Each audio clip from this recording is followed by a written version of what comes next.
Shalom, shalom, familia de Colectivo 7. Qué gusto poderles saludar. Espero que estén preparados para poder recibir la porción de esta semana. Como saben, hemos comenzado desde allá hace algunas semanas este nuevo ciclo de estudio de las porciones Parashot plural. En este nuevo ciclo tenemos como propósito encontrar las sombras del Mesías, encontrar las pistas del Mesías en cada una de estas porciones. Y es muy interesante porque es prácticamente lo que nuestro maestro Yeshua hizo. Ustedes han de recordar ese pasaje en los evangelios, cuando Yeshua va acompañando a estos caminantes a Emaús y dice que Yeshua usó la Torá, utilizó los profetas, los escritos, donde se revelaba y donde se hablaba acerca de Él. Es lo mismo que estamos haciendo nosotros, utilizando la Torá para encontrar todas esas evidencias, todas esas pistas que nos hablen acerca de nuestro bendito Salvador. Así que si ya tienes tu Biblia y tienes tu cuaderno de notas, te pido que me acompañes en esta doceava porción, la porción número 12 de este ciclo de estudios de la Torá. Esta porción lleva por nombre, como está apareciendo en su pantalla, lleva por nombre Vallejí. Vallejí significa y vivió. Y bueno, este significado vamos a ver que tiene que ver con la vida de Jacob. Vamos a ver la última etapa de la vida de Jacob en un momento más. Les comparto las porciones que estaremos leyendo y que componen esta parashá. Bereshit 47, 28 al 50, 26 es la lectura base o principal. 47, 28 al 50, 26 está apareciendo ahí en la pantalla. Primera de Reyes 2, 1 al 12 y el Evangelio de Juan capítulo 13, versículo 1 al 19. Muy bien. Si ustedes están listos, espero que sea un tiempo de edificación y de bendición para todos nosotros. Esta es la última porción correspondiente al primer libro de la Biblia, Bereshit. Es decir, Bereshit está dividido en 12 porciones. Así que esta ya es la última. Hoy estamos concluyendo, o esta semana estaremos concluyendo de leer el libro de Génesis y bueno, comenzaremos, si Dios lo permite, Bezrat Hashem, con la ayuda de Dios, estaremos comenzando Shmot, el libro de Éxodo. Bueno, como les comenté, y vivió, Vallejí, el nombre de esta porción, hace referencia a la última etapa de vida de nuestro patriarca Jacob o Jacob. ¿Cuántos años componen esta última etapa de la vida de Jacob? Fíjese bien, son 17 años, lo vamos a leer en un momento más. ¿Y por qué es importante este dato? Porque curiosamente 17 años son la última etapa que Jacob llegó a vivir a Egipto, desciende con todos sus hijos a vivir de la mano de su hijo José. Pero son los mismos años que Jacob cuidó a su hijo José antes, por supuesto, antes de que lo perdiera.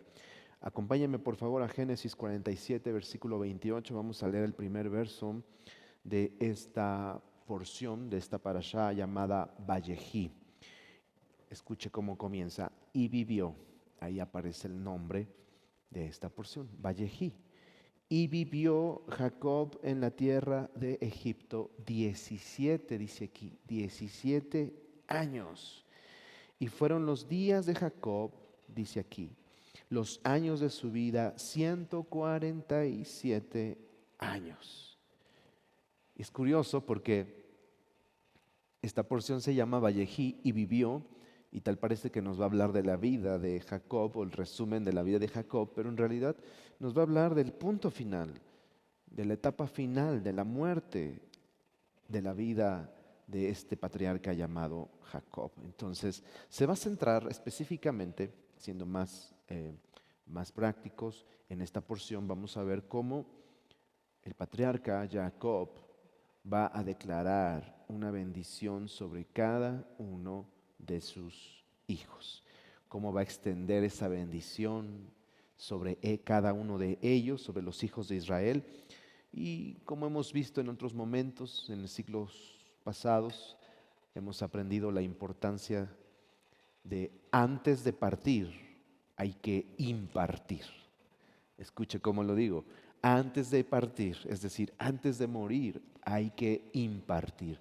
Eso es lo que nuestro patriarca Jacob nos está enseñando. Antes de que él muriese, él impartió bendición sobre todos sus hijos. Así que no vamos a ver las 12 bendiciones o cada una de las bendiciones que dio Jacob a sus hijos por causa de tiempo, obviamente. Pero me quiero centrar en dos bendiciones, en la bendición que dio a Judá y en la bendición que dio a José. Como ustedes saben, en las clases pasadas hemos venido hablando de estos dos personajes porque se centra mucho en la figura de nuestro Mesías. Así que el momento final de la vida de Jacob, donde él va a impartir esta bendición a sus hijos, vamos a relacionarlo con que es una alusión directa a los últimos días. Los últimos días, esto que quizá a nosotros nos está tocando ver, veremos el cumplimiento de todo esto. Así que esto es una porción muy interesante, como todas. Dice Génesis 48, acompáñenme, avanzamos, versículo 1 y 2. Sucedió después de estas cosas que dijeron a José: he aquí tu padre está enfermo, dice. Y él tomó consigo a sus dos hijos, Manasés y Efraín.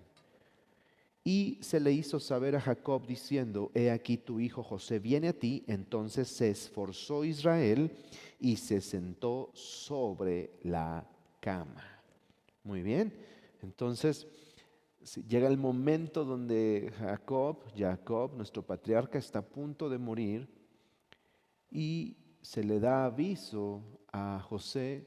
José toma a sus hijos, recuerda los hijos de José que tuvo con su esposa Asenat. Él le puso por nombre Manasés y Efraín. Entonces los toma consigo y viene a ver a su padre. Y esto es interesante porque yo quiero que usted se dé cuenta, en estos versículos hay una implicación y hay alusiones mesiánicas y proféticas que tienen que ver con nosotros. Hay que ver entre líneas, por ejemplo, que a Jacob se le da la oportunidad no solo de volver a ver a su hijo, después de tantos años, se le da la oportunidad de volver a reencontrarse con su hijo Jacob, el cual ya lo daba por muerto. Pero no solo eso, sino que ahora se le da la oportunidad incluso de conocer hasta sus nietos. ¿Cuáles son los dos elementos proféticos que encontramos en este pasaje? Preste atención porque dice que José toma a sus dos hijos, como le dije, Manasés y Efraín, los toma. Y usted tiene que saber que este par de niños que tuvo con Asenat no es israelita, Asenat no es judía, Asenat no es prácticamente hebrea, Asenat es una gentil. Y como hemos dicho en otros momentos, para poder definir el linaje de un hombre o de una mujer, es importante la mamá. La mamá es la que le da esa identidad. Es decir, estos niños, Manasés y Efraín, no podrían ser considerados israelitas, no podrían ser considerados, sino más bien unos gentiles, al igual que su mamá. Y esto es interesante porque José los toma y los trae consigo a su padre Jacob. Entonces dice que eso hace que Israel o Jacob se levante de la cama, tome fuerzas y se siente a contemplar a sus nietos. Entonces, el elemento número uno profético y mesiánico es que José añade gentiles a la familia, sus propios hijos, su esposa. al igual que Yeshua ha añadido gentiles como usted y como yo al pueblo de Israel. Entonces vemos aquí que hay un procedimiento de adopción. Si usted va a continuar leyendo este pasaje, se va a dar cuenta que Jacob, nuestro patriarca, hace una especie de ceremonia de adopción donde los hace como si fueran hijos suyos, aunque en realidad son sus nietos, pero los adopta como si fueran hijos suyos. El elemento número 2, profético y mesiánico, es que lo único que levanta a Jacob de su cama es la añadidura de gentiles y la venida de José. ¿Qué fue lo que motivó a Jacob, que ya está a punto de morir, a levantarse de su cama? El que se agregaran estos gentiles, estos pequeños, y que viniera su hijo José. Entonces, escuche con atención. ¿Qué es lo único que va a levantar del letargo, del adormecimiento a Israel, al pueblo de Israel? ¿Qué es lo único que lo va a levantar de su letargo y de su lejanía espiritual? ¿Sabe qué? La añadidura de gentiles, de personas como usted y como yo, va a hacer que Israel se levante. Y por supuesto, la venida de Joseph, la venida del Mesías va a hacer que Israel se reincorpore. Ahora, vea conmigo, una vez que Israel o Jacob se incorpora, tiene de frente a su hijo Joseph y tiene a sus nietos, escucha esta pregunta que él hace en el versículo 8 del capítulo 48 de Bereshit. Y vio Israel, es decir, Jacob, el patriarca, a los hijos de José y dijo, ¿quiénes son estos? Y me causa gracia porque se supone que Jacob está a punto de pronunciar una bendición, sabe acerca de los hijos de José, sabe acerca de Manasés, sabe acerca de Efraín, y luego cuando ya los tiene de frente, pregunta que quiénes son. ¿Por qué razón Jacob no conoce a sus nietos?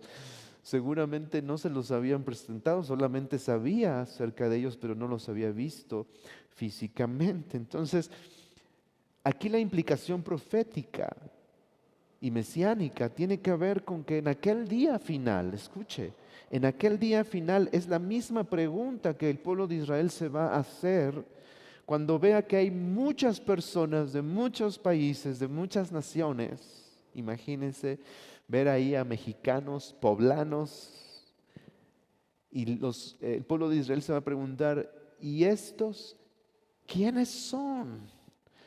Van a ver venir al Mesías y lo van a ver rodeado de muchos gentiles. Y esa es la pregunta que se van a hacer. ¿Y estos de dónde salieron? ¿Estos quiénes son? Ahora, esto no es un tema, no es un tema que Israel o el pueblo judío ignore. Incluso los sabios de bendita memoria en algún momento ellos han encontrado una profecía en el profeta Isaías. Es más, quiero que me acompañe a buscarlo. Busque Isaías 49. El versículo 18, voy a leer hasta el versículo 23, porque esta profecía habla precisamente de que Dios iba a agregar muchos gentiles al pueblo de Israel. Entonces, lamentablemente esta es una profecía que el pueblo cristiano o el cristiano en su mayoría no ha entendido, no ha comprendido. Nosotros no estamos desplazando al Israel. Nosotros no somos el Israel espiritual, nosotros hemos sido añadidos al pueblo de Israel, somos parte del pueblo de Israel, pero no estamos quitándole el lugar absolutamente a nadie. Dice Isaías 49, 18, alza tus ojos alrededor y mira, todos estos se han reunido, han venido a ti. Vivo yo, dice el Eterno, que de todos como de vestidura de honra serás vestida y de ellos serás ceñida como novia. Porque tu tierra devastada, arruinada y desierta, ahora será estrecha por la multitud de los moradores y tus destruidores serán apartados de lejos. Aún los hijos de tu orfandad dirán a tus oídos, estrecho es para mí este lugar, apártate para que yo more. Y dirás en tu corazón, ¿qué es lo que va a decir Israel?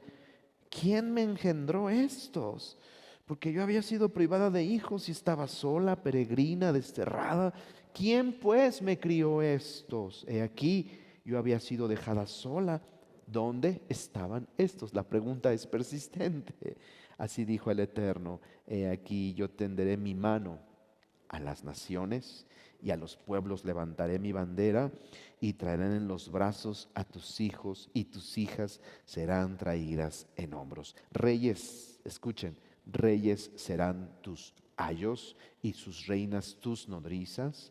Con el rostro inclinado a tierra te adorarán y lamerán el polvo de tus pies y conocerás que yo soy el Eterno, que no se avergonzarán los que esperan en mí.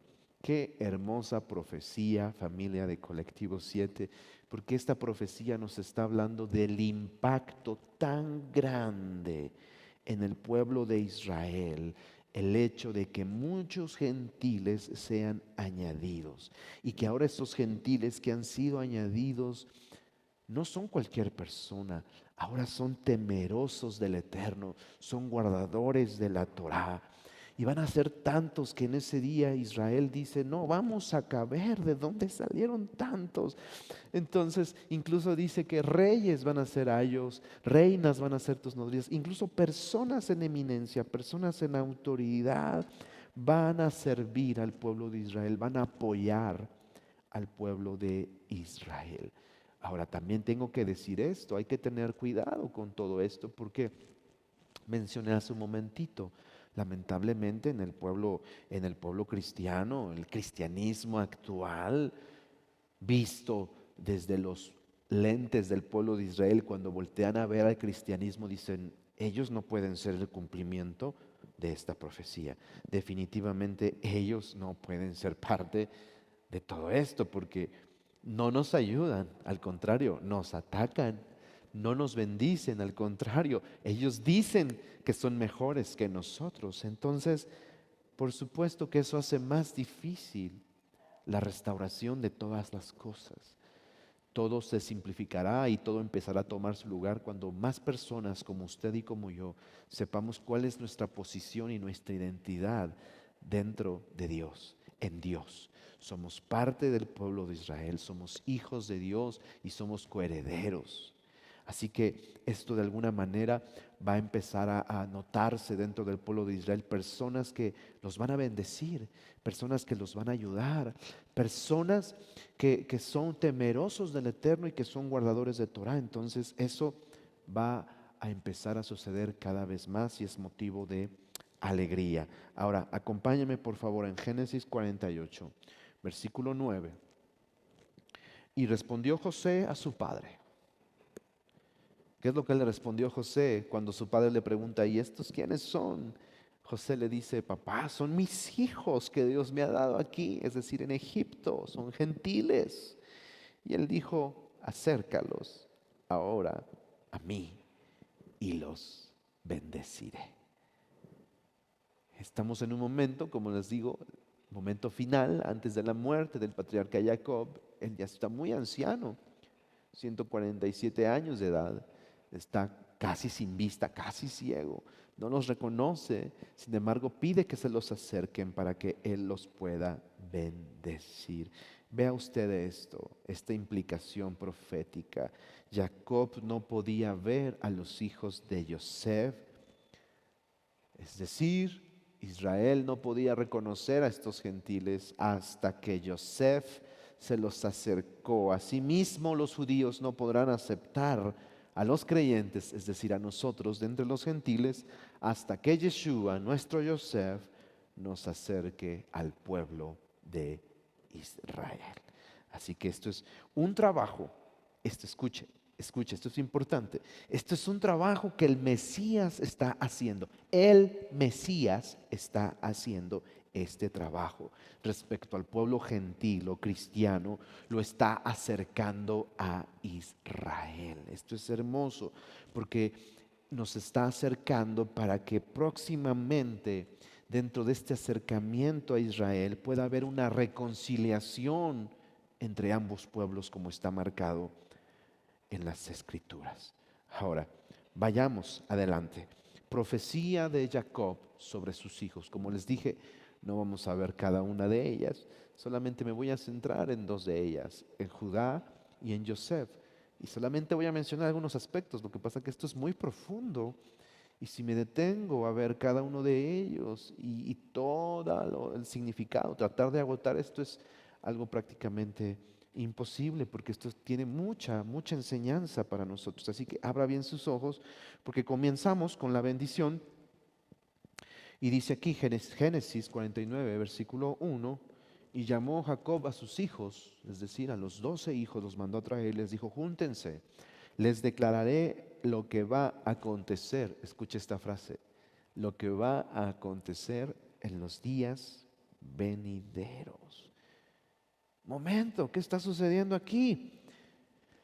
Jacob no solamente va a declarar bendición sobre sus hijos, sino que ahora Jacob se está de alguna manera inspirando bajo la inspiración del Espíritu Santo, del Ruach HaKodesh. Ahora va a ser un profeta porque les dice, les voy a decir lo que va a acontecer, lo que va a pasar, no ha pasado, les voy a decir lo que ha sucedido, lo que va a suceder, perdón, en los días venideros. Sí, el mismo Jacob que había sido denominado como el que toma por el carcañal, como el suplantador, el que peleó con Dios, ahora es un profeta de Dios que les va a dar a conocer lo que va a suceder en los días, dice aquí este versículo, en los días venideros. Esa frase, días venideros, es Aharit Hayamim,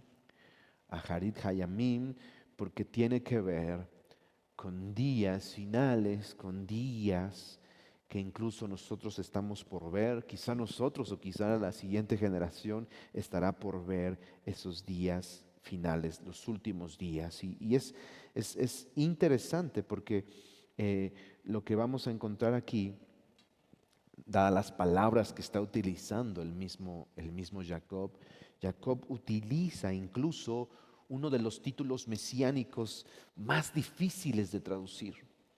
¿Qué estoy diciendo? En Génesis 49, versículo 10, aparece una palabrita ahí muy interesante. Si usted lo lee, dice, no será quitado el cetro de Judá, ni el legislador entre sus pies, hasta que venga Shiloh.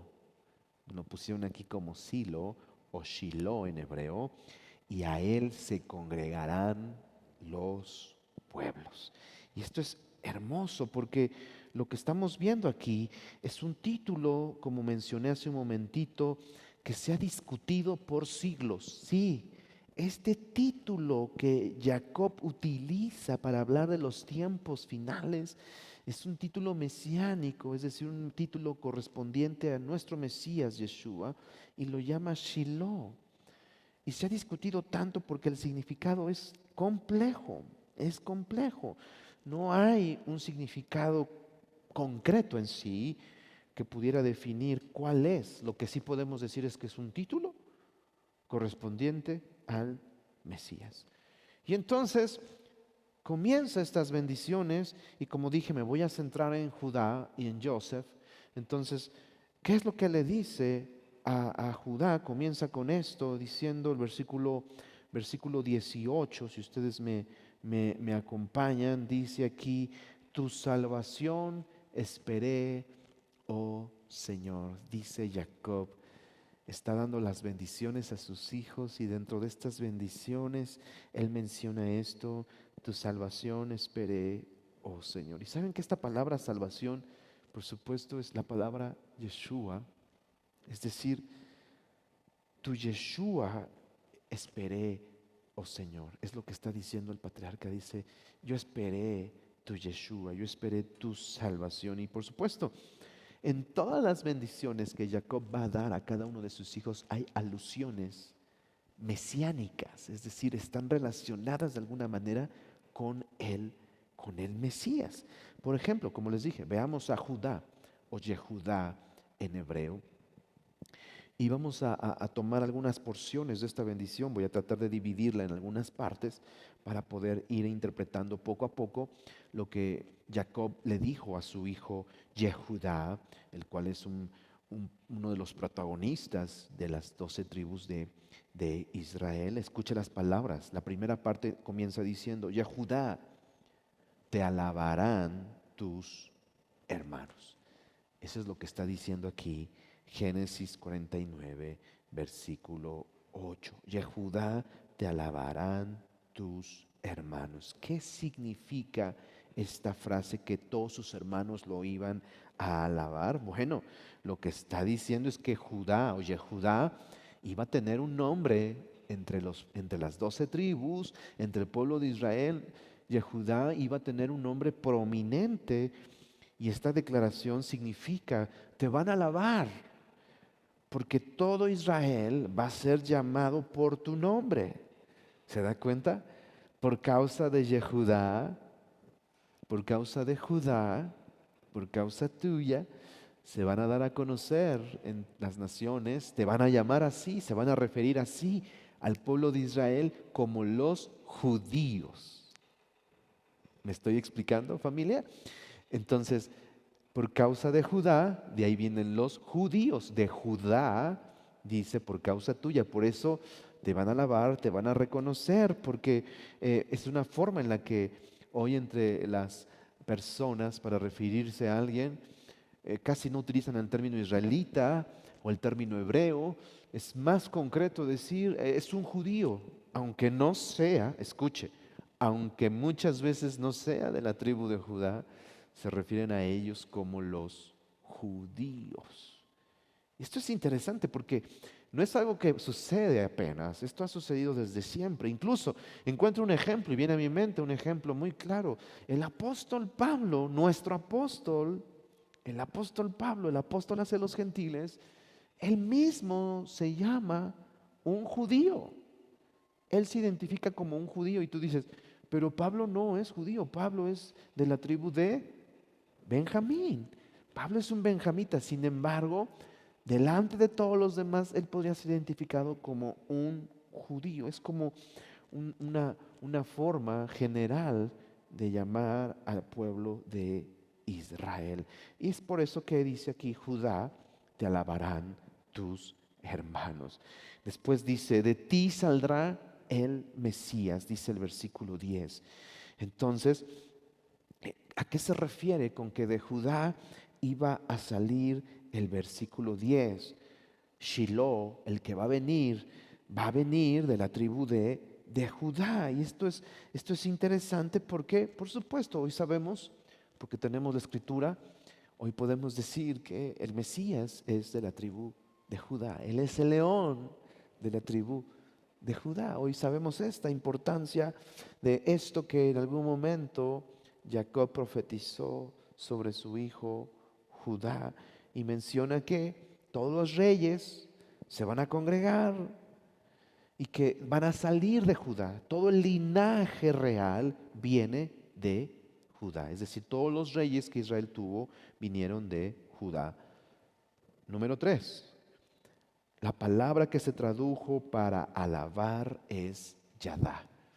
Vea conmigo esto, porque esto aparece en el versículo que leímos, el versículo 8, Génesis 49, 8, dice: Yehudá, te alabarán tus hermanos. Entonces, estamos interpretando este fragmento de la bendición que Jacob impartió sobre su hijo Yehudá, y le dice que sus hermanos le alabarán. Y la palabra alabar aquí es la palabra Yadá. Y fíjese, Yadá tiene que ver con alabanza, pero Yadá también tiene que ver con reconocer, incluso confesar. Entonces, alabar, reconocer y confesar tienen que ver con Yadá. Es lo que le está diciendo aquí el patriarca Jacob a su hijo. Así que este versículo puede traducirse de la siguiente manera: Judá, tus hermanos te reconocerán, o tus hermanos te confesarán. ¿Por qué está diciendo esto? Porque Jacob proféticamente en el Espíritu Él está viendo más adelante y él sabe que esta declaración iba a ser cumplida en algún momento, precisamente dentro de la historia del pueblo de Israel, por el mismísimo rey David. El rey David, quien es de la tribu de Judá, él es el único al cual todo Israel, todo el pueblo, toda la nación pudo reconocer como rey sobre las 12 tribus. Es el único al que se le reconoció, fue el único que pudo unificar a la nación y gobernar sobre ellos, lo cual también es un tipo y sombra de el Mesías. Entonces, pero viendo hacia más al futuro, hacia lo que vendrá en estos últimos tiempos, será cumplido totalmente con el Rey de Reyes, el Mesías, el Mashiach, Yeshua, Jesús, cuando no solo judíos lo van a reconocer y lo van a confesar, sino todas las naciones de la tierra, de toda lengua, tribu y nación, lo van a confesar. Recuerde lo que dice Filipenses 2:11, y toda lengua confiese que Yeshua HaMashiach, Jesús el Cristo, es el Señor, para gloria de Dios Padre. Así como fue profetizado en Yehudá que todos los reyes, principalmente David, lo iban a reconocer como el rey al final de los tiempos, de ese mismo linaje de Judá va a venir Shiloh y a él se congregarán todas las naciones y lo van a confesar y declarar como el rey de reyes. Ahora, vamos por favor al versículo 22 del capítulo 49. Avance conmigo hasta el versículo 22 porque vamos a referirnos ahora a José. Hablamos un poquito de Judá, ahora hablamos de José, este otro personaje central y protagónico dentro de esta historia. Vamos a ver cuáles fueron las palabras que su padre impartió sobre su hijo. No solo bendición, sino recuerde, proféticamente le va a estar anunciando algo que va a acontecer. Dice el versículo 22, rama fructífera es José. Rama fructífera junto a una fuente, cuyos vástagos se extienden sobre el muro. Mucha atención, lo hemos dicho en algún momento, que cuando encontramos palabras que se repiten dentro de una misma oración, no es una equivocación, al contrario, no está de más. Una repetición me está hablando de algo muy importante. En este caso, la repetición que estamos viendo, rama fructífera es José, rama fructífera junto a una fuente. La frase rama fructífera se repite en dos ocasiones porque está aludiendo a uno de sus hijos, en este caso a Efraín. Como ustedes saben, el significado de Efraín es fructífero, doblemente fructífero. O sea, no solamente fructífero, sino que doblemente fructífero.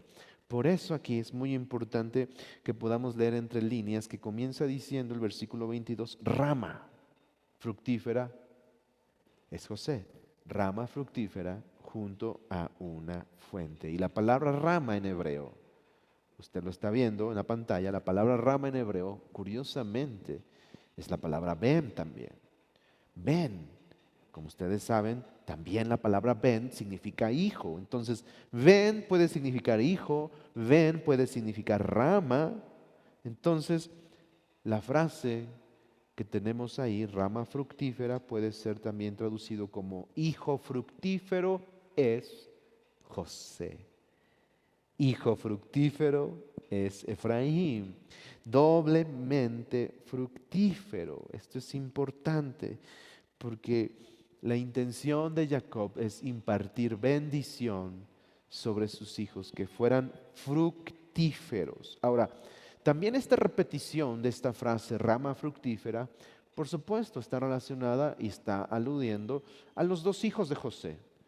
José solamente tuvo estos dos hijos, a Manasés y a Efraín, y está haciendo alusión a esta repetición porque, por supuesto, en primera instancia, si lo vemos de manera profética y mesiánica, la rama fructífera es José y se está refiriendo al Mesías, Ben Yosef, al Mesías, hijo de José, que hemos dicho en otros momentos que es el Mesías sufriente, quien iba a venir primero. Es decir, iba a haber una venida, una primer venida, e iba a sufrir. Ahora nosotros esto lo estamos entendiendo, pero esto es algo que el pueblo de Israel aún no logra ver en su mayoría. Ahora también podemos decir que esta rama fructífera junto a una fuente, la segunda vez cuando se repite, dice rama fructífera junto a una fuente, se está refiriendo a la segunda venida del Mesías, al Mesías Ben David, al Mesías reinante, al Mesías victorioso, al Mesías conquistador. Ahora, nosotros podemos interpretarlo porque tenemos toda la Biblia, repito, pero quien no tiene toda la Biblia y que solamente lee una parte, le es complicado entender esto, que cuando se repiten estas dos frases, está haciendo alusión a la primera venida del Mesías y a la segunda venida del Mesías, que como hemos dicho en algún momento, Israel lo entiende como si fueran dos personas, fueran dos Mesías, realizando dos misiones distintas. Ahora nosotros que conocemos y que estamos estudiando la palabra de Dios y que tenemos los escritos apostólicos, podemos entender que es un solo Mesías que ha realizado una primer parte de la misión y que vendrá por segunda vez a culminar la segunda parte de esa misión. Dos misiones en tiempos diferentes hechas por la misma persona. Eso lo podemos entender ahora nosotros. Ahora, acompañen por favor a Génesis 49, versículo 23 y 24. Dice aquí, le causaron amargura, le está hablando a José, le está diciendo, le causaron amargura, le aseatearon, le aborrecieron los arqueros, mas su arco se mantuvo poderoso y los brazos de sus manos se fortalecieron por las manos del fuerte de Jacob, es decir, por el nombre del pastor, la roca de Israel. Mis hermanos, este versículo está plagado, saturado de alusiones al Mesías. Yo quiero que usted note las declaraciones sobre José. Jacob le está diciendo, hijo, te causaron amargura, te aseatearon. ¿Sabe qué está significando eso? Le está diciendo, hijo, pasaste tanto, sufriste tanto, horadaron tu cuerpo, te hicieron hoyos. ¿Sabe quién está haciendo referencia a eso? Al Mesías. El Mesías, horadaron su cuerpo, lo asatearon, le causaron amargura. Pero después dice aquí, mas su arco se mantuvo firme, poderoso. Es decir, ¿saben qué significa esta frase? Que su arco se mantuvo firme. Es decir, que no guardó rencor hacia las personas que le hicieron este daño. Al igual que Yeshua, no se enganchó con nadie, a nadie trató mal, se mantuvo en la voluntad del Eterno. José se mantuvo en la voluntad de Dios, no perdió la esperanza, no perdió la fe, aunque lo maltrataron, aunque le hicieron daño. Él no se enganchó, ni guardó rencor, ni se amargó. Igual Yeshua, a pesar de todo lo que le hicieron, todo el sufrimiento y todo el tormento que le hicieron pasar, dice, su arco se mantuvo firme. Y dice aquí, los brazos de sus manos se fortalecieron. Y es que esta frase se parece tanto al pasaje cuando Israel está enfrentando a los amalecitas, mucho más adelante de este pasaje, y Moisés alza los brazos, ¿recuerda? Y cada vez que alza los brazos, obtienen victoria, y cada vez que los baja empiezan a perder. Este es un pasaje muy relacionado o que tiene que relacionarse porque prácticamente es como que un suceso que tienen estrecha relación, porque es así como Jacob está diciéndole a su hijo Yosef que Yosef se mantuvo con los brazos firmes, con las manos en alto, en decir, no me voy a dar por vencido, no me voy a rendir. Esto es algo muy hermoso de parte de su padre Jacob a su hijo Joseph. Y por supuesto la forma en la que cierra el versículo 24 diciendo que por las manos del fuerte de Jacob se mantuvo, es decir, la roca de Israel, es totalmente estrecho y relacionado con el Mesías. Ahora, Veamos este último versículo ya para ir terminando. Génesis 49, 25. Por el Dios de tu Padre, dice aquí, el cual te ayudará. Por el Dios omnipotente, el cual te bendecirá con bendiciones de los cielos de arriba, con bendiciones del abismo que está abajo. Qué interesante bendición está impartiendo Jacob sobre Joseph. La primera parte de esta bendición tiene que ver con prosperidad agricultural. Véalo, esta primera parte tiene que ver con prosperidad agricultural, porque le está diciendo que va a ser bendecido con bendiciones, valga la redundancia, de los cielos, es decir, con bendiciones de arriba y con bendiciones de abajo, de los abismos, de lo que está abajo, con el rocío. Como usted sabe, la lluvia viene de arriba, el rocío viene de la tierra, de abajo. Y esto se relaciona con el Mesías. ¿Cómo se relaciona esto con el Mesías? Esto es interesante y con esto voy a cerrar, porque así como la lluvia viene del cielo, así el Mesías vino del cielo a traernos bendición. ¿Y cómo es una bendición de la tierra? ¿Cómo vino de la tierra? Bueno, en el momento en que Yeshua resucita, en el momento que Yeshua se levanta de la tumba, esa es una bendición de la tierra. Esta es una forma de poder interpretar esta bendición profética y mesiánica que está impartiendo Jacob sobre su hijo Joseph. Así que, mis hermanos, los que tienen la bendición de ser padres, es importante que en un momento como este, en un Shabbat, si usted no lo ha hecho, yo le pido que al término de esta enseñanza se siente con su familia e imparta bendición sobre su esposa e imparta bendición sobre sus hijos. Esto es importante, impartir antes de partir. Seamos personas, instrumentos de bendición. Declare bendición sobre sus hijos. Tome la palabra y bendiga a sus hijos. Hable proféticamente sobre ellos, así como Jacob lo hizo. ¿Qué es lo que usted quiere ver sobre la vida de sus hijos? Y bueno, aquí estamos concluyendo. Esta semana estaremos concluyendo la lectura del libro de Génesis y como se dice, cada vez que terminamos un libro de la Torá, recuerda, Hazak, Hazak, Benid Hasek. Esfuérzate, esfuérzate y seamos fortalecidos. Así que Hazak, Hazak, Benid Hasek. Amén. Que el Eterno los bendiga y los guarde, que el Eterno haga resplandecer su rostro sobre ustedes y tenga de ustedes misericordia, que el Eterno alce sobre ustedes su rostro y que les conceda de su paz. Shabbat Shalom, familia. Buenas noches.